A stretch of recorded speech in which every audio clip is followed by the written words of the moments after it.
Welcome back to Breakfast Central. Now, the British High Commission in Nigeria has announced a new temporary submission center for UK visas in Enugu State, southeast Nigeria.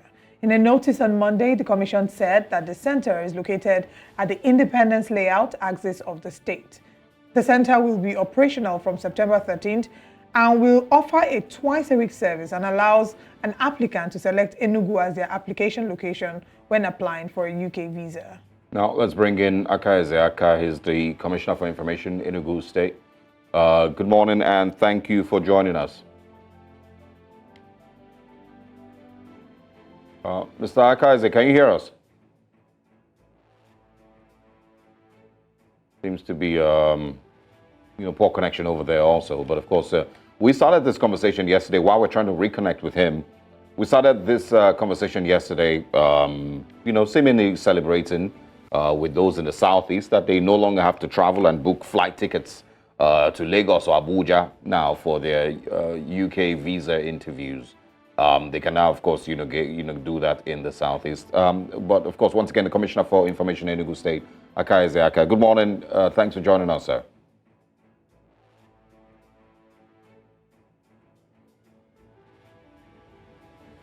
Still a problem with the connection there. There's a lot of other aspects that need to be spoken about concerning Enugu State, and we're hoping that we're going to be able to expand on that. But yes, those in the southeast, now have a quicker and a more accessible office, for UK visa interviews. We, of course, good morning, Mr. Akaeze. Can you hear us? Yeah, I can hear you. Good morning. Oh, okay. We had a little struggle with the connection earlier. Thank you for joining us. It's a pleasure. Yeah.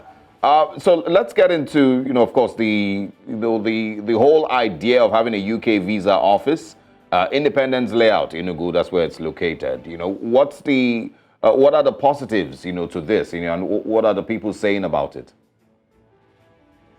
Well, Enugu State people are excited about this development because it's an indication that what we are telling the public is coming to fruition. His Excellency, the Governor of Enugu State, Dr. Peter Ndubisimba, began this struggle even before he was made a governor. So he tried to meet up with certain things that he wanted to do, even before the assumption of office. So he had laid down the foundation. So immediately after his being sworn in, he made contacts, and then things began to happen. The British High Commissioner, His Excellency Richard Montgomery, came to Enugu about just before a month after the swearing of His Excellency. And they had discussions, very long-lasting discussions with Enugu people. And here is the result. You can imagine 20 years of a partnership almost getting destroyed. And this governor came and said it must be reactivated. And that's led to the coming of the High Commissioner. So today, we are happy that this visa center located in Enugu has taken off. It is today, 13th September, and it's taking off today. All right. Congratulations on it taking off today.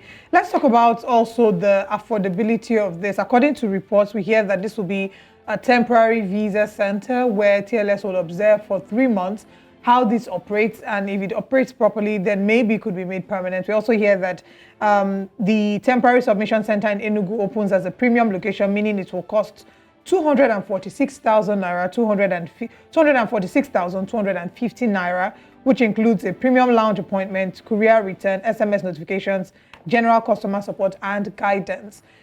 Would you say that this is, the pricing is fair in comparison to what was obtainable before now?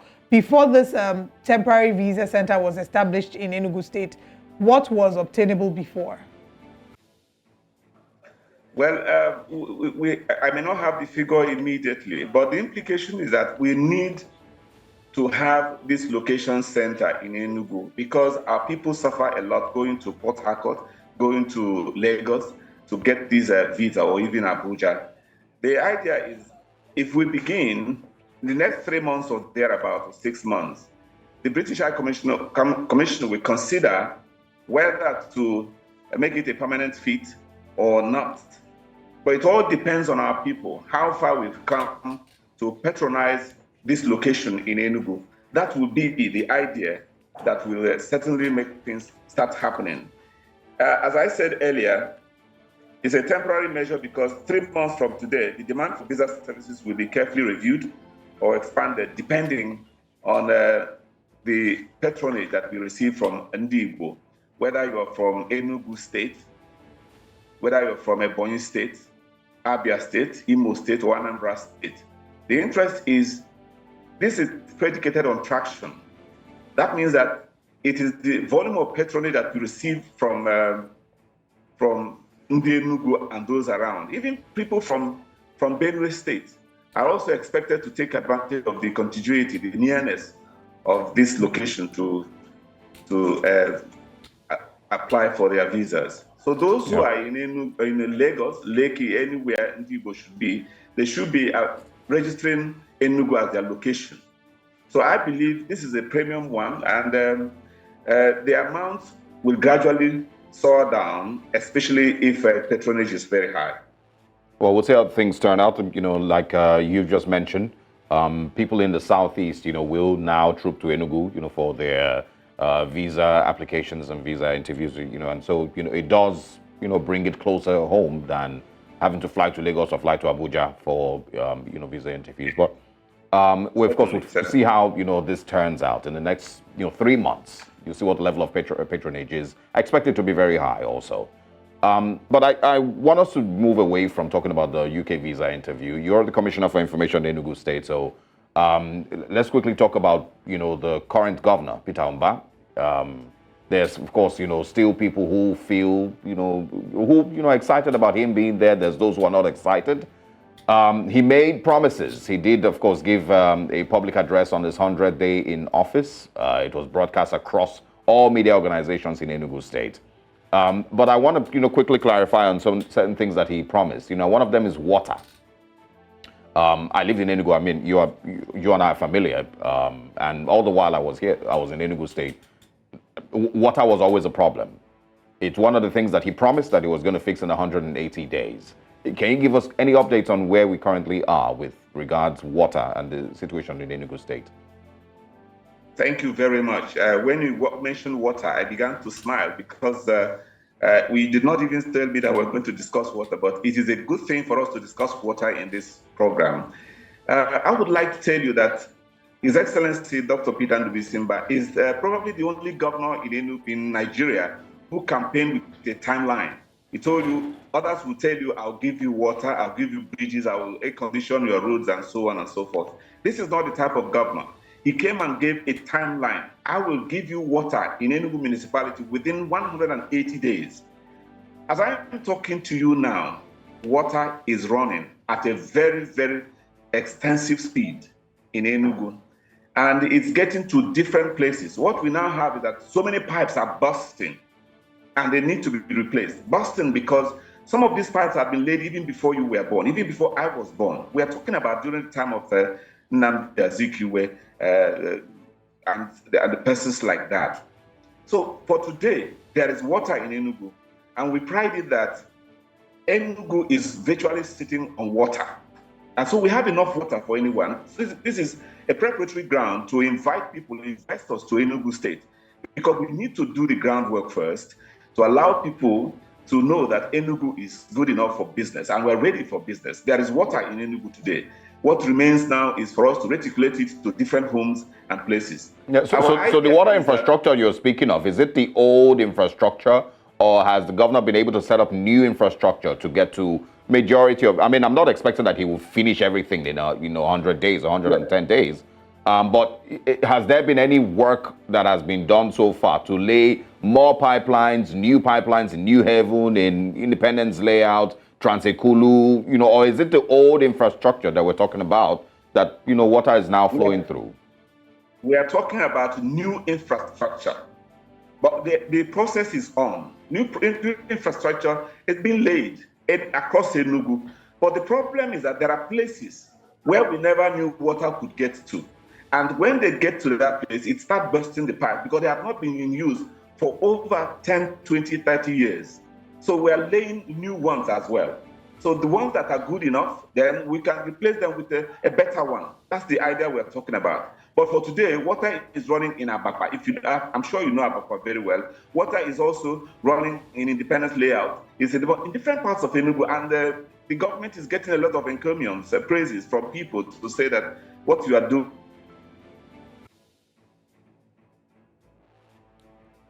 All right. While of course we, continue, of course, with that conversation, we hope that we can reconnect with Feka Ezeaka, the Commissioner for Information in Enugu State. We're expanding the conversation beyond just the UK visa office. Okay. Go ahead, please. We can hear you. Go ahead. Can you hear me? Yes, go ahead. I'm sorry. I think there was a disruption. So our governor is even being called Talk and Do. Some people are renaming him Talk and Do governor. Water Peter, Aqua Peter. So that water is now in Enugu. It's unprecedented. For more than 20 years or thereabout, we never had it so good. For now, we are making efforts to see that you cannot go 5 minutes away from your home before you get water. So there will be establishment of about 96 points where you can fetch water if you don't have it in your home, because not everybody can afford to have the water regulated into their bedrooms and houses. All right. Since we're talking about, some of the good things that are happening in Enugu State, let's also talk about, palliatives. The cost of living has affected everybody in Nigeria. We are all feeling the bite, and the government has, of course, disbursed palliatives to different states in the country to ensure that they make life easier for people. How is the Enugu State government faring? The Deputy Governor, Barrister Ifeanyi Osai, during a meeting with the 17 chairman of the 17 local government, had said that only the most vulnerable in the society will be given these palliatives. They've given several clarifications to determine the vulnerable ones. Those who are struggling during Christmas, those who are struggling to pay their school fees. A number of these were mentioned. Does Enugu State have some form of, list? I'm trying to use the right word now, but does Enugu have the data, the data that encapsulates the number of vulnerable people? And how has the palliative money distribution been going so far? Okay. The Deputy Governor of Enugu State, Barrister Ifeanyi Osai, is a very careful person. And under the mandate of His Excellency, he was told to make sure that these items get to the vulnerable ones. And you have defined vulnerable very carefully for us, because if you say these things are going to widows, I'm just giving an instance. If you say it's going to widows, the implication is that there are some widows that are even more powerfully rich, if you like that. Some widows that are more endowed than others. Some animals are equal, but some are more equal than others. The palliative is meant for people who cannot feed even once a day. People who have found it difficult to pay school fees. People who have depended on churches to make sure they are alive. So for now, we established a very, very consummate way of doing things. Every ward, we have about 260 wards in Enugu State. Every ward has 5 or 4 persons with integrity selected to share this. Our people are deeply religious. So we have a Reverend Father in that committee. We have a pastor in it. We have also CSO member. We have 1 or 2 other churches belonging to it. People of proven integrity. And we also have the counselor who is now going to oversee things. So I believe that these men of integrity will protect their names when they are appointed to do such a task, to carry out such a task. So they need to know the implication of downing with their names. Let me tell you something. This palliative that is going around, Enugu State contributed a lot, because what we have received so far is not enough. And Enugu State decided to make it 200 bags per word, 200 bags per word, so that we can go so far. As long as the palliatives are coming from the federal government, we will do justice to it. Well, Enugu State in the hands of God didn't change, the part where, a lot of people still complain about the deplorable state that it was, So, it may not be very convincing, to Enugu that, pastors and reverend fathers are involved in palliative sharing, because, that that hasn't really been, really convincing, narrative these days. But I also want to talk about the sit-at-home, Governor Peter Just Mba. just hold on. What I mean exactly, these pastors, these reverends, these people are people selected from the same ward. They know people who are vulnerable. They know this person. You cannot come from Enugu to go down to issues, for instance, and identify people who are vulnerable. These are the people who are living there. Some of these churches help to make people. Let us not cast away the idea of churches and how they have been helping people. They know these people who are vulnerable.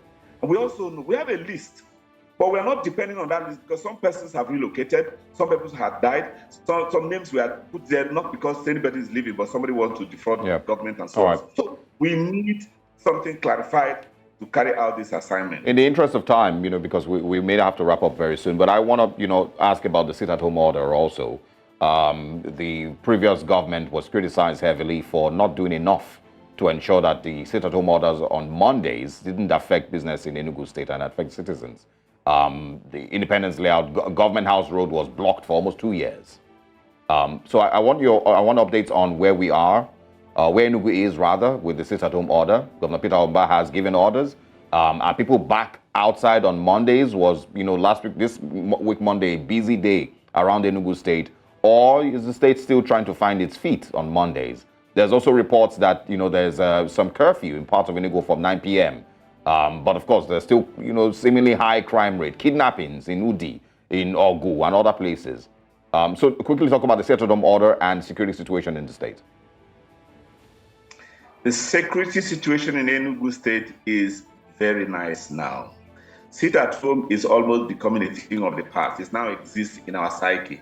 Let me tell you, even yesterday, the Chief of Army Staff was reiterating that sit-at-home is gone, if you have been following the news. So it is gone in Southeast, but particularly in Enugu State, sit-at-home has been abandoned. The people came together and said, we don't need sit-at-home again, in a very vigorous voice. And His Excellency was mandated to ban it. And he took that decision and banned sit-at-home in Enugu entirely. And it has so remained. People have come out, they are going about their businesses, banks are open, markets are open, people are strolling and going to business. As I'm talking to you now, I'm in the office and my staff are already around, everybody is coming out. And so we want to send a signal to the outside world that Enugu is now safe and ready for business. You talked about kidnapping. I'm sure that you have not been in Enugu for the past 2 weeks, 3 weeks, or 4 weeks. You will have noticed that peace in Enugu is now celebrated. Nightlife is coming back to easeful. So I believe that if you have time, I would invite you sometime to come back to Enugu and enjoy the peace we are having in Enugu today. That's exciting news. We hope that we look forward to hearing from the people of Enugu as well to share with us. I mean, it's great news. Yeah. I'm hoping that this is the actual situation that is in Enugu State because we've gotten a number of reports. Let me come across. Okay, we'd love to come. We'd love to come and confirm and enjoy ourselves as well in Enugu State. It will be my pleasure to welcome you. All right. All right. I don't know. Well, quickly, I think I can maybe also just talk about the. You of course you've spoken about the sit-at-home order. There's a situation where a young man was killed in Ogbete, I believe, a couple of weeks ago or so. In a protest, that occurred there. Can you quickly just give updates on where that investigation is going and what happens next? With that situation.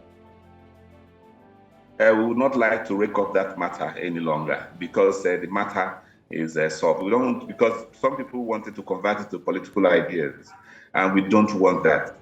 The family, the governor has done a lot for the family and is still going to do more. So what happened was a serious problem, and we don't want to hide under any political language or anything. The policeman who did that is now in custody and they are dealing with matters. The police is now dealing with the matters while we are settling things peacefully. If we continue to talk about it openly like this, it will rake up feelings amongst the family members, and we don't like that. Well, so, not necessarily, waking up anything, but at least just giving clarity on, how the state government has dealt with it. That's really what it is. But thank you very much. Aka Ezeaka, great to see you again, and we of course hope to have more conversations with you. maybe we'll find time to come to Enugu and stay in Enugu. We would love that, And meet actually. you. Please extend us an We'll invitation. see. We'll see. Thank you very much. Thanks a lot for stopping by. See you again. All right. All right. Well, quite an interesting conversation there. And for the people in Enugu State, we'd like for you to tweet at us at News Central TV on all social media platforms. You've heard what the Commissioner of Information, Aka Ezeaka, has said about Enugu State. A great report we're hearing so far about security in the state and the sit-at-home order. And we'd like you to share with us what your experience in Enugu State currently is like.